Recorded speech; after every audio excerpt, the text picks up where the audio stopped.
I got one word for today's slate of college football. Chaos. Welcome into Verts. My name is Harrison Graham. What a year to launch this 12-team playoff, because does anyone want to win this damn thing? I mean, seriously, I'm going to give big picture thoughts, react to some of the action tonight as A&M goes down, Alabama goes down. It was an upset Saturday as Alabama, Ole Miss, BYU, Texas A&M, Colorado all lose, while several other teams survive close calls. It could have been even crazier. We're going to react to it all here on Verts, talk about what it means both in the short term and in the long term. This is why you subscribe. It's almost midnight on the East Coast, and we're here banging away another college football video for you guys. Stretch run, trying to get to 5,000 subscribers. If we get to 5,000 subs before the start of the college football playoff, we'll do some live streams for some of these playoff games, because I think they could be absolutely awesome. So subscribe and join us here on Verts. We've got you covered. All right, let's talk about the SEC first. Rough day for the SEC. Let's talk about the games tonight first. Alabama loses to Oklahoma. A&M loses in 4 overtimes to Auburn. Let's talk about the Alabama game first. I mean, they just got their ass kicked. Absolutely destroyed, 24-3. That was a clinical performance from Brent Venables from a coaching standpoint. And listen, I get he's been under fire. He's been taking the heat. One thing you cannot dispute about Brent Venables, the guy can coach defense. Oklahoma has never been anywhere close to this defensively in my entire lifetime. If they had 60% of this defense when Lincoln Riley was the head coach, they might have won 2 or 3 national championships. They fly around. They don't miss tackles. They made Jalen Milroe look like a high school quarterback. I mean, he threw 3 picks, 11 for 26. He was terrible. He was absolutely horrible. Now, Bama did get kind of hosed on what should have been a touchdown on 4th down late in the 3rd quarter, early 4th, but it would not have mattered. That would have made it 24-10, but Oklahoma completely dominated this game from start to finish. And that was with Jackson Arnold basically just being Taysom Hill at quarterback. He ran the ball 25 times for 131 yards, threw the ball 11 times, completed 9 for 68 yards. I mean, Oklahoma has one of the worst passing attacks at the Power 4 level that you'll ever see, but they ran for 257. Xavier Robinson added 100 yards and 2 touchdowns.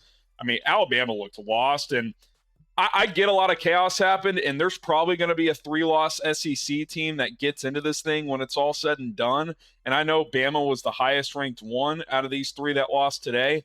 I don't see how you put this team in the playoff. They lost to Vanderbilt, who's now 6-5. They just got destroyed by Oklahoma, who's 6-5. And why am I drawing a blank? They also lost to Tennessee, who's probably going to be in the playoff, but still, that Georgia win only goes so far, especially considering the final 3 quarters they got outplayed in that game. Like, this Bama team is just not that good. I mean, obviously they're a good team, but they're nowhere close to what they've been, even toward the end of the Saban era, where they weren't as good as they were earlier in the Saban era. Like, Kalen DeBoer's got some work to do. They've lost some toughness. They're penalized a lot. Just not a good game whatsoever. I think the way you lose matters. If you're going to be jockeying for one of these final spots as a 3-loss team, you can't get embarrassed by that like that to a bad Oklahoma team. It just can't happen. So I'm not going to say that they're out. For me, they would be, but considering what happened today, if some more chaos happens, maybe they sneak back into the mix. But you know, this may just come down to, for this committee for the last spot or two, like, who's playing well at the right time.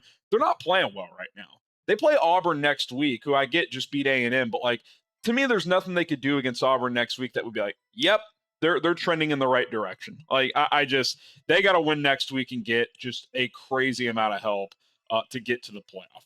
All right, we'll circle back to Ole Miss, but let's get to this A&M Auburn game. 4 overtimes as Auburn finally wins one of these chaotic games. I mean, they've lost games like this just seemingly every week the past 2 years under Hugh Freeze, but they race out to a 21-0 lead. A&M comes all the way back to take a 31-28 lead. Auburn drives down late, gets a field goal. They go to overtime, they exchange touchdowns, then they exchange field goals, and then you get into this new bullshit that I just can't stand the new overtime rules. And I get it, you're trying to reduce the snaps, but like, how often do you get a game like this where it has potential to be 3, 4, 5, 6 full overtimes? You're talking like once every 5 years.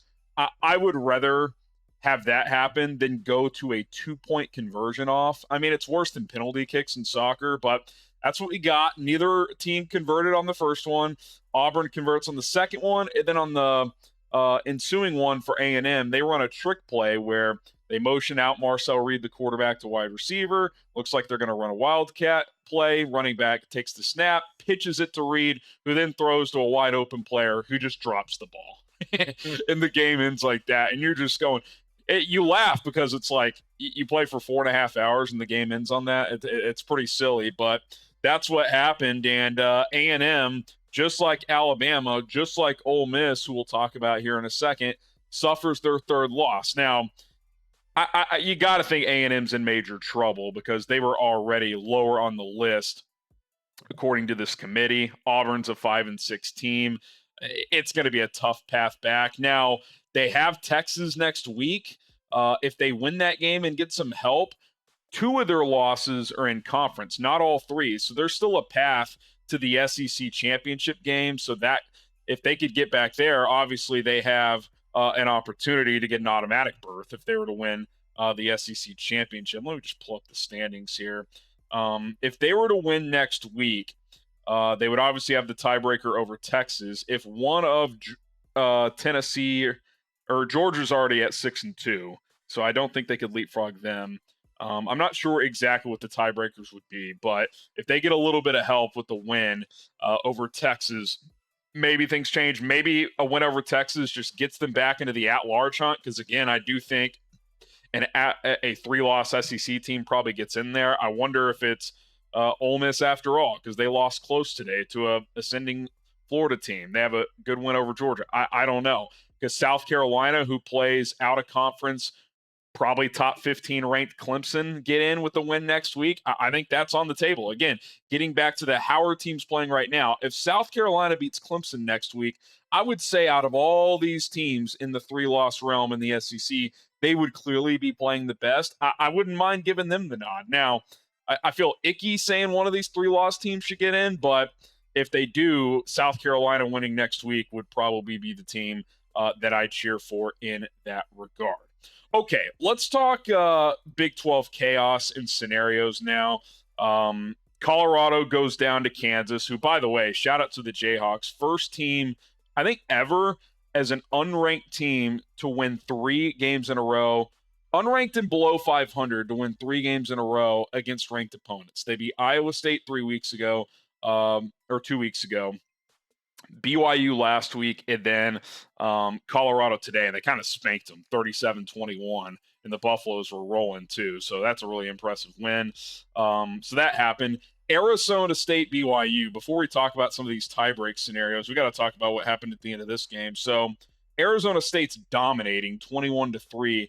BYU storms back, cuts it to 28-23, has a chance to go take the lead. They don't. ASU gets the stop, gets it back, drives all the way to the BYU 5, and instead of just keep running the ball, try to score, they try to play this game where they're just running backwards to try and play the clock management game where they ran back 30 yards, and then there were 7 seconds left and on 4th down, so they dropped their quarterback back. Well, BYU got a quick pass rush, so he threw it up in the air, and it hits as soon as it makes contact with the ground or an object, like the crowd, which is where the ball ended up.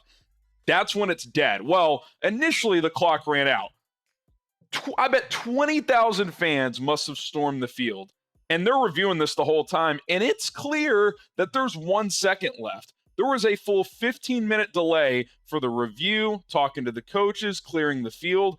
BYU gets a Hail Mary opportunity, catches it, and is tackled at the 2-yard line. So Arizona State ends up surviving. So now the Sun Devils, BYU, Colorado, and Iowa State, who survived 31-28 at Utah, are all 6-2 in conference play. Yet I believe it's either 4 or I think 5 other teams are technically still alive to get to the Big 12 championship game. Baylor, Kansas State, TCU, Texas Tech, and West Virginia are all 5-3. So there's some crazy scenarios where if there's like a 6 or 7 way tie, some of those other teams could get in. But let's focus on the 4 main teams that are 6-2. This is from the Big 12. If Arizona State, BYU, Colorado, and Iowa State, they all hold serve next week. They win and get to 7-2. Arizona State and Iowa State would be the 2 teams in the Big 12 championship game. Now, if Arizona State, BYU, and Colorado all win, and Iowa State were to lose, and they play Kansas State at home, so that's a very losable game, it would be Arizona and BYU. Or Arizona State and BYU. So it sounds like Arizona State out of the 4 is the safest. Now, there are scenarios, I think, where if they win, they could still be left out if there's like this crazy 5, 6, or, like 2 or 3 other teams lose and like there's a 5-way tie for second or something like that. I'm not sure. I'd have to look at it all, but it certainly seems like if Arizona State wins, they're virtually in. But buckle up because the Big 12 is chaotic. And say what you want about this league, it's not super top heavy, but there's 8, 9, 10 teams. I mean, Kansas is 5-6 right now. They're playing like a top 15 team in the country. This is the Kansas team that was preseason top 20. It just took 2 months for them to get here. And, they're probably sitting there kicking themselves after these last 3 weeks because if they played like this all year, they could easily be a playoff team and a dangerous one too. Jalen Daniels, Devin Neal, with the way they're, playing offensively right now with how wide open this playoff feels. I mean, they could do some damage, but 5-6, that's obviously not going to happen. But we'll see how the Big 12 plays out. Dion said today we controlled our destiny and we fumbled. And yeah, he's right. Out of all the teams at 6-2 now, they're the ones that need the most help, it sounds like, based on these scenarios. So tough loss for Colorado. How about Arizona State? Picked dead last in the preseason poll in the Big 12, and they're basically 1 win away from getting to a Big 12 championship game and controlling their destiny to win the conference and likely make the CFP. Some final thoughts before we get out of here. Want to just give a shout out to teams who survived today because it was Survive Saturday. Texas, they take care of business against Kentucky. Penn State, ugly 1-point win at Minnesota. That was a tough spot. I liked the Gophers to cover in that spot. I thought they could win that game, and they had a chance. Penn State wins 26-25. Notre Dame handles Army. Miami handles Wake Forest. Georgia, Tennessee, they have their BS games against UMass and UTEP. Boise State, listen, I get Wyoming's 2-8, but you win that game 17-13 on the road. If you're Boise right now, you don't care how you win. If you win your next 2 games, you're in the playoff. And with Army losing, you probably could lose again to get that G5 spot. So 1 more game for them, and then they have the Mountain West Championship. I think SMU, are we entering a range where if SMU wins next week, their final game, and then loses in the ACC championship game, I think they have a good shot at still being an at-large. I'm starting to think the ACC could get 2 teams in with the SEC kind of cannibalizing itself. Clemson, South Carolina, big game next week. Some results I wanted to mention. I think right now, and this is kind of crazy to say with just 2 weeks left, final game of the year, regular season, and then championship Saturday, I think Oregon, Ohio State, and Texas are the only locks at this point. And I put locks in air quotes because maybe if Texas were to lose to Texas A&M, they'd have 0 ranked wins. Maybe there's some scenario where they're out, but I don't think so. I mean, they'll still be 10-2 in the SEC. I think that gets them in. Even if Ohio State loses to Michigan for a 4th straight year, with their wins against Penn State and Indiana, I think they're in. Oregon, 11-0. I think they could lose to Washington next week and lose in the Big Ten title game, and they're still in. So these 3 teams are locks. As crazy as it sounds, because earlier today you were like, man, Indiana, they might be in trouble after getting run out of the building by Ohio State. They feel like a close loss with the SEC kind of just killing itself this week. If they beat Purdue next week, go 11-1, I get it. It's not much of a resume based on who they beat, but this is one of those years, man. There's just not a lot of 10-11 win teams out there. I think an 11-1 Indiana is going to be in the playoff. Now they might be like the 10 seed, but shit, I mean, beat Purdue next week and you're going to be hard pressed leaving them out. So Oregon, Ohio State, Texas, locks. Obviously, a bunch of teams that if they win out, their locks. Boise, if they win out, their locks. Tennessee with 2 losses, if they win out, they're certainly a lock as well. Who's the other 2 losses? SEC, Georgia. If they beat Georgia Tech next week, they're a lock, obviously.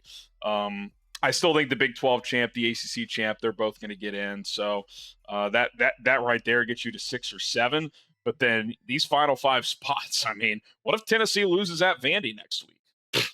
That's not out of the realm of possibility. I mean, chaos is going to ensue. Keep an eye on Clemson, South Carolina. I think the winner of that game's got a really good shot at making the playoff. Oh, the other near lock is Notre Dame. I mean, at this point, even with the loss to NIU, if they lost to USC next week, they still just might get in. But if they beat USC, they're obviously a lock. So who would have thought losing to Northern Illinois week 2, and they're basically a lock to make the playoffs. So chaotic day. It was fun. It was fun. Thanks to everybody for tuning in here late on a Saturday night, or maybe you're watching Sunday morning. We'll have some NFL content to come here in week 12 on this Sunday if you're watching on a Sunday. My name is Harrison Graham. More college football videos to come, more NFL videos to come. Stay tuned.